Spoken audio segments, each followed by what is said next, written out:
Right. And also, when a man is marked by the character, a pastor and a deacon are going to be in positions where they have to say some very hard things.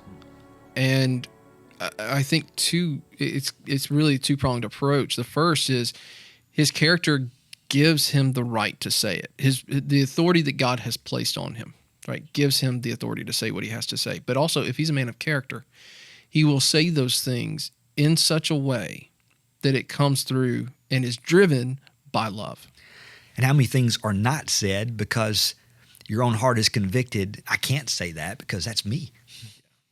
Yeah, absolutely. And that means that that goes into your service, that goes into your preaching, that goes into so many different arenas of ministry, and really is unhealthy for the church if you find yourself in that situation. And one other thing, Chuck, when I was in Bible college, I remember reading a story. Now, this was, over 10 years ago. I'm an old man, Chuck. But one of the things I remember seeing, I remember reading a story where the average tenure of a pastor was about 5 years, and it may have actually been lower than that. I think it's lower than that. Do you think that plays a role in a misunderstanding and even a low view of the office of pastor? Probably a low view of the office of pastor, but also a low view of the office of the church, not the office of the church, but a low view of the church, because so often what happens, I think, and this probably plays for both sides, but let's say from the church's side, so often what you find is a group of people who have become very possessive about the church. This is our church. And we were talking before the podcast, and you were talking about hearing people speak in a way that, I was here before you got here. I'm going to be here when you leave. Yeah. So you hear that kind of talk, and obviously these people, this is my church, and I'm protecting it. And they fail to realize the best way to protect it is to get your hands off of it, in a sense, and come to the Scripture and say, God, what do you say? And then from the pastor's standpoint, perhaps the same kind of problems exist where a church is seen maybe more as a stepping stone or a stopping place for a little while, rather than here's where the Lord has planted me, and I'm going to give my life here until He moves me. Mm-hmm. And then seeking to live there and love those people and preach the truth. Yeah, because now I understand I would be in a very odd position because I've always lived here. We moved into this town in New Albany when I was 5 years old. And so, this is my world. This is where my roots are. But because I have known people the entire time I've been here, that also gives credibility. They've seen growth. They've seen the sanctification. They've seen these things. And there are friends that I've had for that long that I have to say hard things to.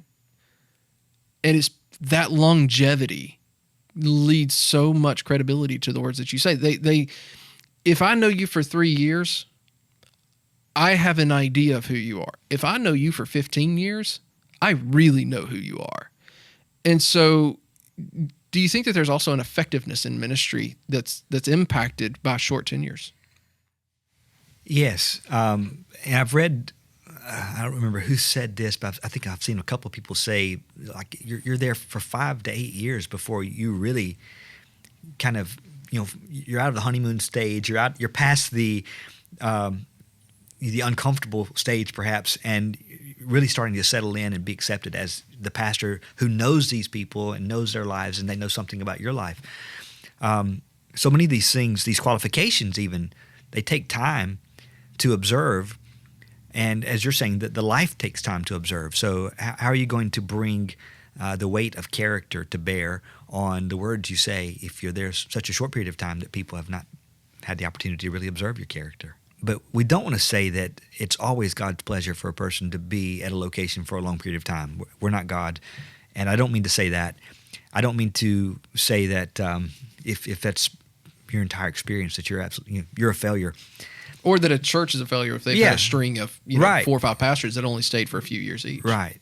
Well, I think what we are trying to say is that if the average in our country is 3 to 5 years, then that's a problem.